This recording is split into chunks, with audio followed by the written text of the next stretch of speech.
আসুন, সর্বপ্রথম ছিল সত্যযুগ। সত্যযুগে সত্যনারায়ণ, আর ত্রেতা যুগে হলেন প্রভু শ্রী রামচন্দ্র,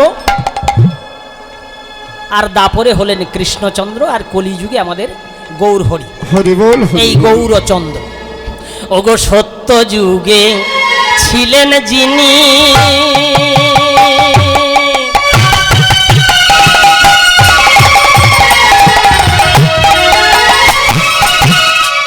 সত্যনারায়ণ। সত্যযুগে ছিলেন যিনি, সত্যনারায়ণ। সত্যযুগে ছিলেন যিনি,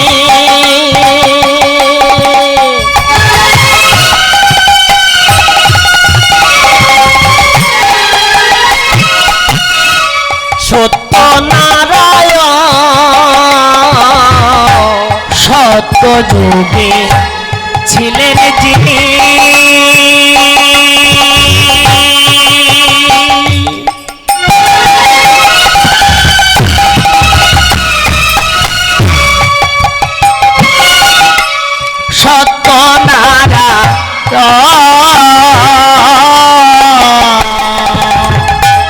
তেতায় রাম অবতারে বধিলা রাবণ। তেতায় রাম অবতারে বধিল রাবণ। তেতায় রাম অবতারে বধিলে রাবণ। বাহারে বারে এসেছ প্রভু, এসেছ প্রভু। তুমি বারে বারে এসেছ প্রভু। এসেছ প্রভু। তুমি যুগে যুগে প্রকট হয়েছ, বারে বারে এসেছ প্রভু। যুগে অপন হয়েছ, বারে বারে এসেছ প্রভু। ওই পাপী পাপী বিনাশ করিতে, বারে বারে এসেছ প্রভু। পাপী তাপী উদ্ধারিতে, বারে বারে এসেছ প্রভু। পাপী তাপী উদ্ধার বারে বারে এসেছ প্রভু। এসেছ প্রভু। উদ্ধারিতে বারে বারে এসেছ। হরি বল, হরি বল, হরি বল। বারে বারে তিনি এসেছেন। সত্যযুগে সত্যনারায়ণ, ত্রেতায় প্রভু রামচন্দ্র এসেছিলেন। আরো কি বললেন?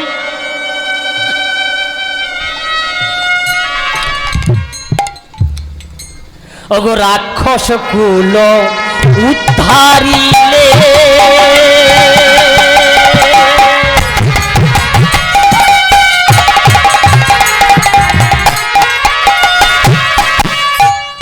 অহল্লা সবরি রাক্ষস কুল উদ্ধারিলে,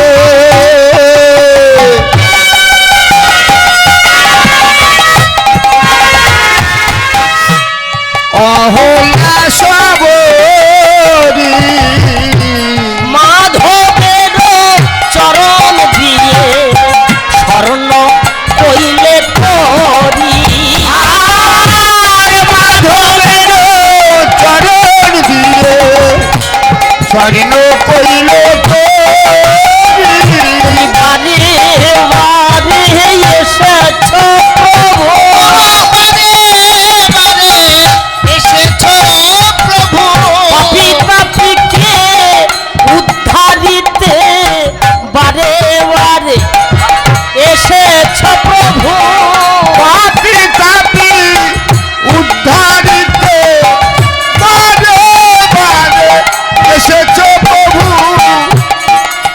জাতিকে উদ্ধার করবার জন্য বারে বারে তিনি এসেছেন।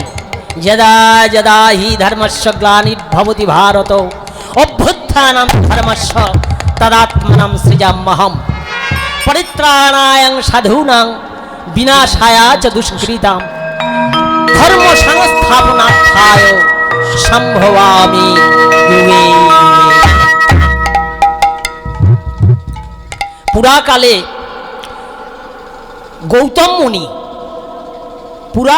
গৌতম মুনি তিনি কি করছিলেন? একটা নদীর ধারে তপস্যা করছেন। গৌতম মুনি তপস্যা করতে করতে মাসের পর মাস, বছরের পর বছর এমনি চলে যাচ্ছে। কি হচ্ছে? যদি একটা ব্যক্তি যদি মাসের পর মাস, বছরের পর বছর একটা জায়গায় বসে থাকে, তাহলে কি হয়? তার দেহের লোমগুলো বড় হবে, মাথার কেশ বড় হবে। মাথায় যদি চিরুনি না দেওয়া হয় তাহলে জট পেকে যাবে। তাহলে এইভাবে সেই গৌতম মুনির মাথার কেশ জট পাকিয়ে গেল। জট পাকিয়ে সেই জট লম্বা হয়ে হয়ে হয়ে হয়ে সেই নদীর তীরে ধীরে ধীরে ধীরে ধীরে জলের দিকে নেমে গেল। বিশাল জট, বিশাল সেই জটা জাল চারিদিকে, নদীতে চারিদিকে জলের সঙ্গে খালি ঢেউ খাচ্ছে। গৌতম মুনি কি করছে? তপস্যা করেই যাচ্ছে। সেই জট জলের মধ্যে ঢেউ খাচ্ছে। ঢেউ খেতে খেতে খেতে খেতে হঠাৎ বেশ বহুদিন পর হঠাৎই যখন তার ধ্যান ভেঙে গেল, ধ্যান ভেঙে যাওয়ার পরেই দেখতে পেল সেই জটা জাল নদীর জলে ভাসছে, এমনিভাবে জলে ভাসছে। আর সেই জটার মধ্যে কতকগুলো ছোট্ট ছোট্ট মিন, ছোট ছোট মিন। মিন মানে কি গো? মিন মানে কি? মিন মানে মাছ, ছোট্ট মাছগুলোকে বলা হয় মিন। সেই ছোট্ট ছোট্ট মিন, ছোট ছোট মনিটরগুলোকে একটু বেজতে একটু চাগান মনিটর। এবার হয়েছে কি, ওই ছোট্ট ছোট্ট মাছগুলো ওই জটার মধ্যে খেলা করছে। গৌতম মুনি সেটা লক্ষ্য করছে, ধ্যান ভেঙে লক্ষ্য করছে যে মাছগুলো ওই জটার মধ্যে খেলছে। জটার মধ্যে খেলতে খেলতে খেলতে খেলতে খেলতে খেলতে কি করছে? খুব ভালো করে লক্ষ্য করলেন ওই মিনগুলো একে অপরের সঙ্গে যেন ওই জটার মধ্যে সংসার পেতেছে। গৌতম মুনি লক্ষ্য করে দেখলেন ওইটুকু ছোট্ট ছোট্ট মাছ আমার এই জটা জালের মধ্যে সংসার পেতেছে। আরে এরা যদি সংসার পাততে পারে তাহলে আমি কি সংসার করতে পারি না? গৌতম মুনি বলছে আমি কি সংসার পাততে পারি না? তাই তার মনের মধ্যে হলো বাসনা, সে বিবাহ করবে। কাকে বিবাহ করবে? অহল্যা দেবীকে তিনি অর্ধাঙ্গিনী রূপে বেছে নিলেন। তার সঙ্গে বিবাহ হলো। বিবাহ হয়ে একটা ছোট্ট কুটির তৈরি করলেন সেই নদীর ধারে। সেই কুটিরের মধ্যে সেখানেই তারা থাকেন। আর প্রতিদিন এই অহল্যা, সতী অহল্যা, তিনি কি করেন? প্রতিদিন পুষ্প চয়ন করে নিয়ে এসে আর ভগবানের সেবা দিয়ে থাকেন। হরি বল, হরি বল। অপরূপ সুন্দর রূপ তার, এত সুন্দর রূপ। এই রূপ ও লাবণ্যময়ী এই অহল্যা ফুল তুলতে তুলতে তুলতে একদিন দেখতে পেলেন কাকে? হঠাৎ দেখছেন আকাশেতে কে যেন ভেসে ভেসে যাচ্ছে। এই দৃশ্য দেখেছেন অহল্যা। দেখে স্বামীর সঙ্গে বলছে, স্বামী গো একটা কথা বলবো। বলে কি? আমার মনে হয় এই আকাশের উপর দিয়ে কিছু যেন একটা ভেসে যায়, কি যে যায় বুঝতে পারি। গৌতম মুনি আমার অহল্যাকে বলছে, আচ্ছা অহল্যা তোমাকে একটা কথা বলবো, বলো তো। আমি তো যোগী ঋষি, তা তোমাকে একটা কথা বলবো, তুমি উত্তর দেবে? হ্যাঁ নিশ্চয়ই দেব। আচ্ছা তুমি আমার অর্ধাঙ্গিনী, বলো তুমি আমার কাছে কি চাও, বলো তুমি কি চাও। অহল্যা বলছে, স্বামী গো তুমি যদি আমায় কিছু দিতে চাও, দিতে চাও, তবে এটাই দাও। কি চাইবো জানো? আমি আমি তোমার সন্তানের মা হতে চাই। না অহল্যা, আমি যোগী মনি ঋষি, তুমি অন্য কিছু আমার কাছে চাও। অহল্যা বলছে, স্বামী গো, আমি তো কিছু চাইনি, শুধু তুমি আমায় বললে তাই আমি তোমার কাছে বললাম। বেশ, তুমি যখন এই কথা বলছো তাহলে আমি তোমাকে বলছি, তুমি হবে আমার সন্তানের মা। তা যখনই এই কথা বলেছেন, যোগী মনি ঋষিদের মুখের কথা কখনোই ভুল হবে না। যথা সময়ে গর্ভবতী হলেন এবং 10 মাস 10 দিন পরে সেই সন্তান ভূমিষ্ঠ হলো। ভূমিষ্ঠ হওয়ার কয়েকদিনের মধ্যেই সেই সন্তান কি করলো? ঋষিপুত্র তো, সেই সন্তানের নাম রাখলেন শতানন্দ। শতানন্দ কি করলেন? শতানন্দ তার মা অহল্যাকে বলছে, মা আমি চলে যাচ্ছি মন্দার পর্বতে, সেখানে তপস্যা করতে চলে যাচ্ছি। ঋষিপুত্র বলছে, মা ছোট্ট শিশু বলছে, মা আমি মন্দার পর্বতে তপস্যা করতে চলে যাচ্ছি, যদি তোমার কোনো সময় কোনো প্রয়োজন হয় আমার, তুমি আমায় ডাক দিলেই আমি তৎক্ষণাৎ চট করে চলে আসবো। এবার হয়েছে কি, শতানন্দ তো চলে গেল, এমনি ভাবে এদের সংসার চলতে থাকে। চলতে চলতে উপরে ভাসছিল কে? সুরপতি ইন্দ্র। ওই ইন্দ্রদেব আমার আকাশে ঘুরতে ঘুরতে ঘুরতে যখনই ওই অহল্যা নদীতে জল আনতে যাচ্ছে, সঙ্গে সঙ্গে তার লক্ষ্য পড়ে গেল এই অহল্যার দিকে। যখনই অহল্যার দিকে তাকিয়েছে, মানে কুনজরে তাকিয়েছে শুধু তা নয়, উপর থেকে দেখতে পেল এত অপরূপ সুন্দর, হ্যাঁ এই রমণী কার? তার প্রতি, অহল্যার প্রতি আকৃষ্ট হলো যে এই রমণী কার, আমাকে দেখতেই হবে। এই ভেবে সেই রমণী যখন, অহল্যা যখন জল নিয়ে গৃহের মধ্যে প্রবেশ করেছে, সঙ্গে সঙ্গে আকাশপথ থেকে সুরপতি ইন্দ্র আমার কি করলেন? সেই কুটিরের সামনে দেখছেন যে এটা হচ্ছে গৌতম মুনির কুটির। গৌতম মুনিকে দেখতে পেয়ে সঙ্গে সঙ্গে তাকে সাষ্টাঙ্গে প্রণাম করলেন। প্রণাম করে নিয়ে মুনিবরকে বলছেন, হে মুনিবর, আমি তোমার শিষ্যত্ব গ্রহণ করতে চাই। আরে বাবা, শিষ্য হওয়া তো যেমন তেমন, আসলে লক্ষ্য তো সেই দিকে, হ্যাঁ ফলো করছে, ফলো করছে, কুনজরে দেখছে যে অহল্যা কোথায় আছে। তা বেশ, ঋষি তো অতটা বুঝতে পারেনি, গৌতম মুনি তো বুঝতে পারেনি। গৌতম মুনি বলছে, বেশ তুমি যখন আমার কাছে শিষ্যত্ব গ্রহণ করতে চাও তাহলে এসো, তোমাকে আমি দীক্ষা দিচ্ছি। দীক্ষা দিয়েছে যথারীতি, দীক্ষা দিয়ে পাঠে বসেছে। সুরপতি ইন্দ্র সামনে রয়েছে আর এদিকটা আমার গৌতম মুনি পাঠে বসেছে। পাঠে বসে পাঠ করছে, করতে করতে কি হয়েছে, গৌতম মুনি হঠাৎ দেখছে ইন্দ্রদেব আসলে নজর তো অন্যদিকে। হঠাৎই গৌতম মুনির একটু রাগ হলো, এই ওখানে কি হচ্ছে, ওটা কি?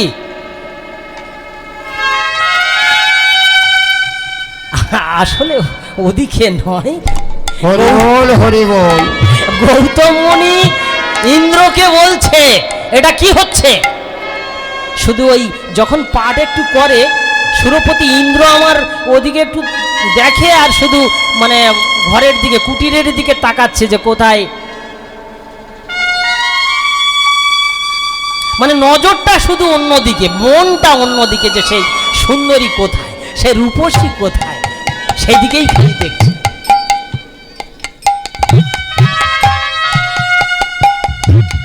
সঙ্গে সঙ্গে গৌতম মুনি বলছে, আচ্ছা তোমার কি হয়েছে, তোমার পাঠে দেখছি মন নেই।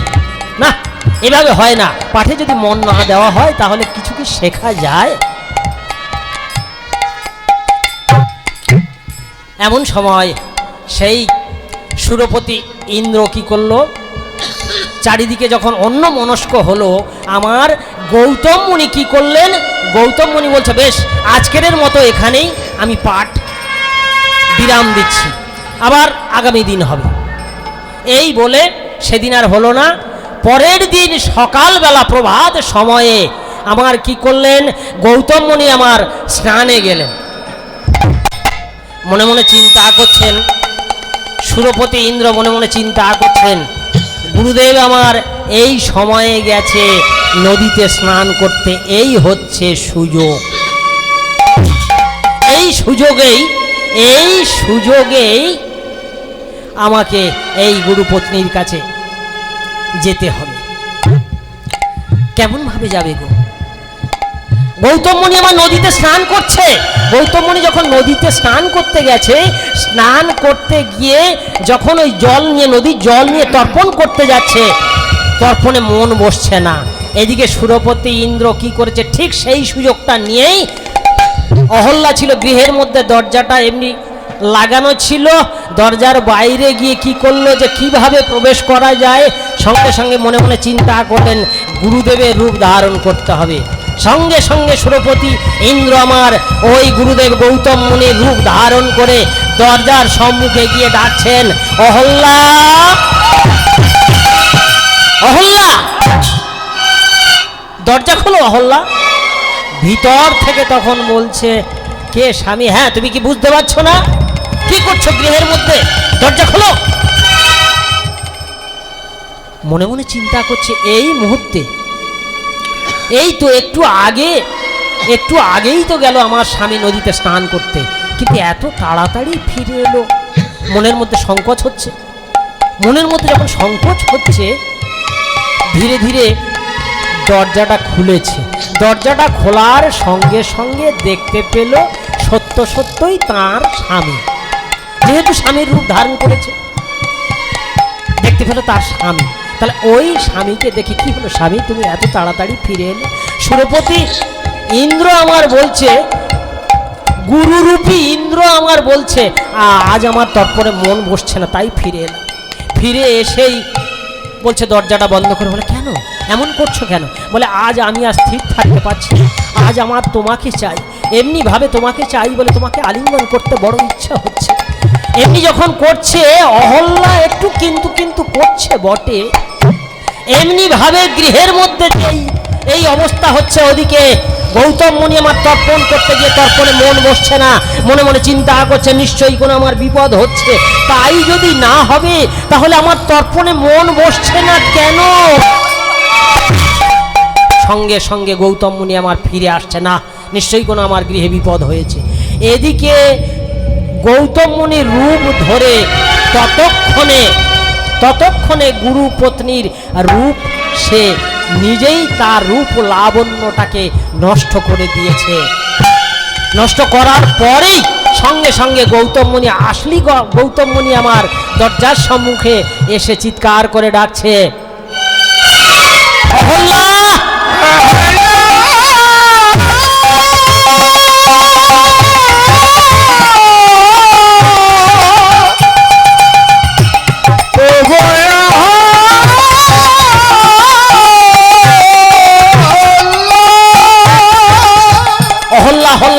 চিৎকার করেছে। এবার সুরপতি ইন্দ্র কোথায় যাবে গো? যখনই বাইরে চিৎকার করেছে, স্বামী অহল্যা বলে চিৎকার করেছে, ভিতরেতে আমার ওই সুরপতি ইন্দ্র মনে মনে চিন্তা করছে সর্বনাশ, হ্যাঁ এ কি? সঙ্গে সঙ্গে অহল্যা বলছে, বলো তুমি কে, সত্যি করে বলো তুমি কে। যখনই বলেছে কে, সুরপতি ইন্দ্র আমার নিজ রূপ ধারণ করে সম্মুখে দাঁড়িয়ে পড়েছে। এ কি, এ কি, এ কি তুমি? এত বড় সর্বনাশ তুমি আমায় করতে পারলে? ছি ছি ছি ছি ছি, এত বড় সর্বনাশ তুমি আমায় কেন করলে? বাইরে থেকে গৌতম মুনি শুধু চিৎকার করে বলছে, অহল্যা তুমি দরজা খুলছো না কেন? দরজা খোলো। ওদিকে ভয়েতে সুরপতি ইন্দ্র আমার কি করেছে, ছোট্ট একটা মুশিকের রূপ ধারণ করে, মুশিক মানে হচ্ছে ইঁদুর, ইঁদুরের রূপ ধারণ করে গৃহের মধ্যে এক কোণে গিয়ে চুপটি করে বসে আছে,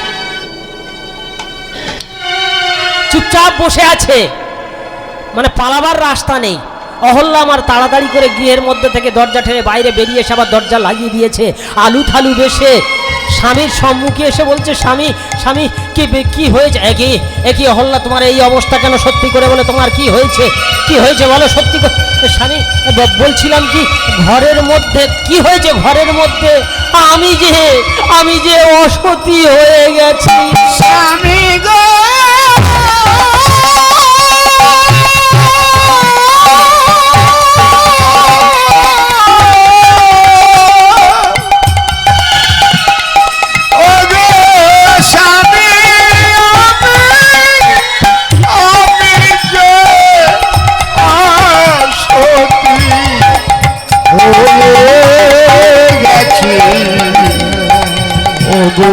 স্বামী গো,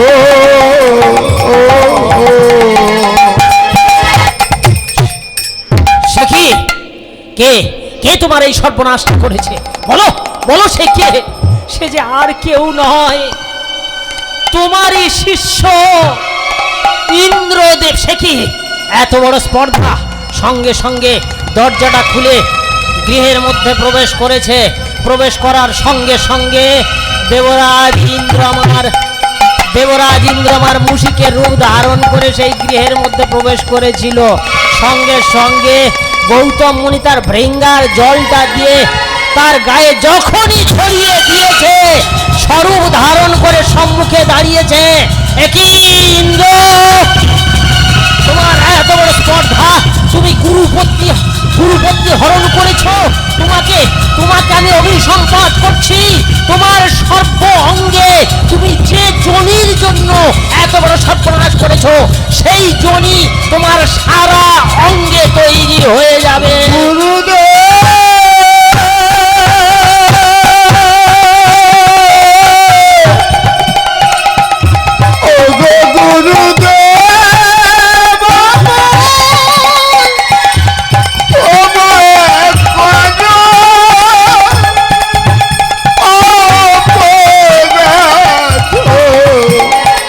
করেছি গুরুদেব, আমায় ক্ষমা করো। অহল্যাকে এবার বলছে গৌতম মুনি, আচ্ছা তুমি নিজের স্বামীকে তুমি চিনতে পারলে না? হ্যাঁ, নিজের স্বামীকে তুমি চিনতে পারলে না? এত বড় সর্বনাশ, নিজের সর্বনাশ তুমি নিজেই ডাকলে। নিশ্চয়ই তোমার কামনা বাসনা ছিল। তাই যদি না হবে, তোমার নিজের স্বামীকে চিনতে পারলে না, পরপুরুষ এসে তোমার কাছে এমনি ভাবে, ছি ছি ছি।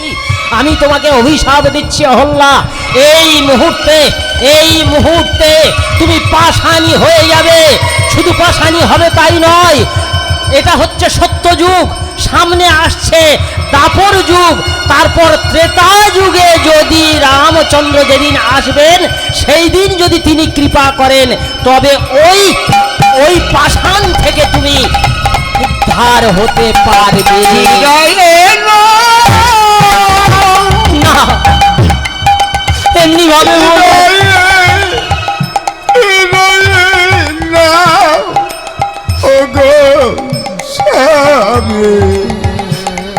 এমনি ভাবে বলো না।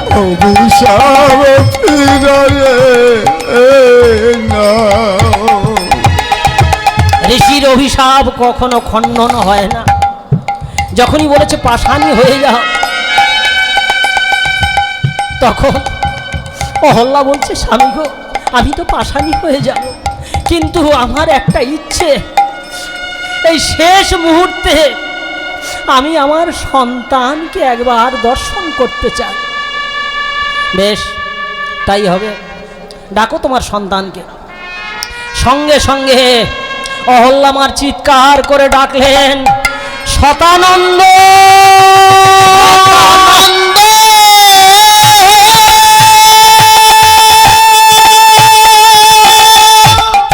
শতানন্দ,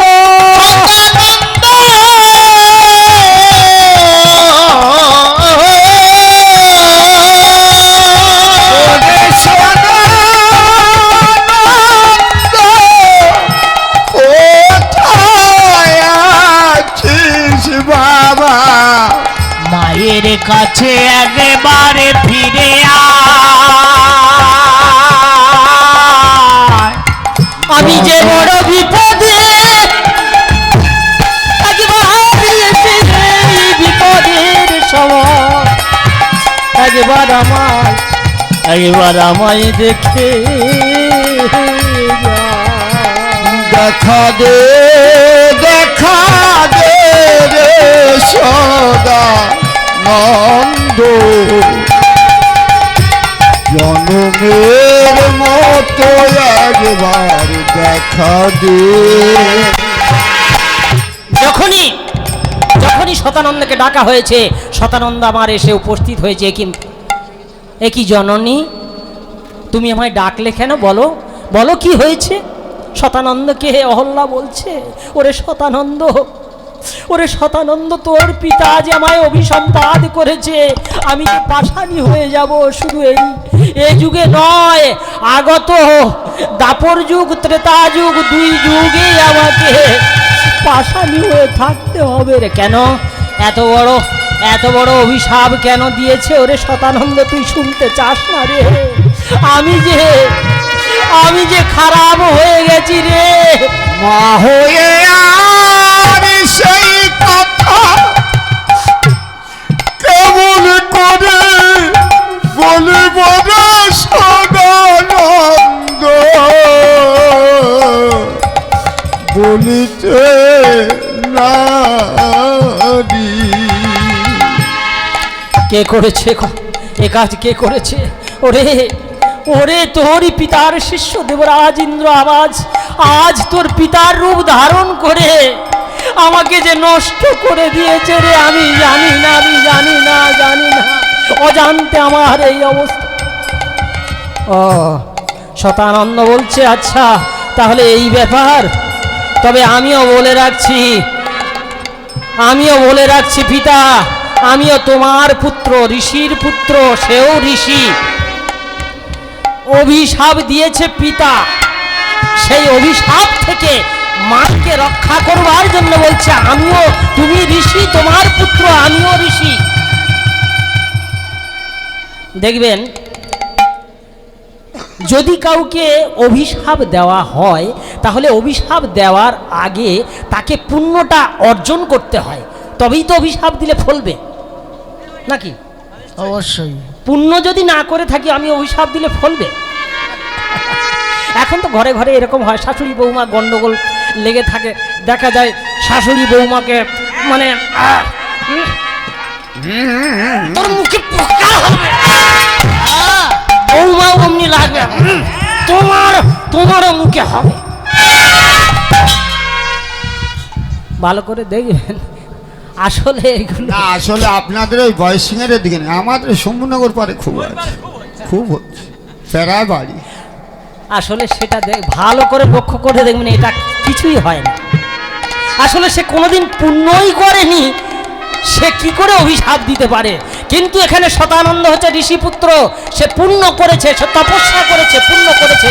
তাই পিতাকে বলছে, পিতা আমি আমার জননীকে ওই পাপ হতে আমি মুক্ত করবই করব। মা তুমি চিন্তা করো না, আমি চেষ্টা করব তোমাকে এই পাপ হতে, এই পাষাণী হতে মুক্ত করবার জন্য।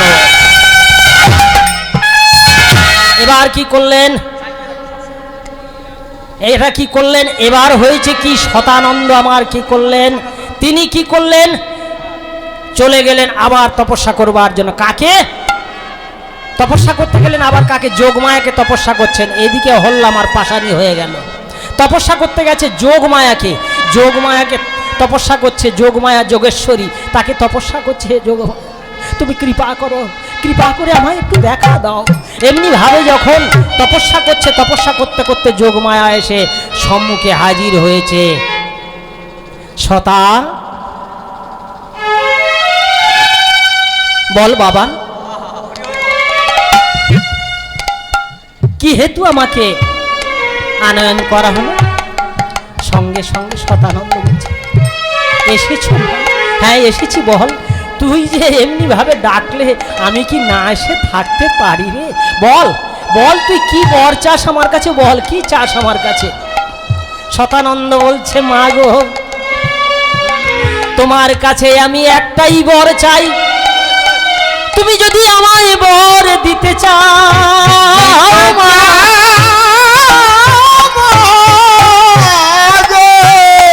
তুমি যদি আমায় বর দিতে চাও তবে এই বর দাও, একের পরে দুই না হয়ে যেন তিন হয়।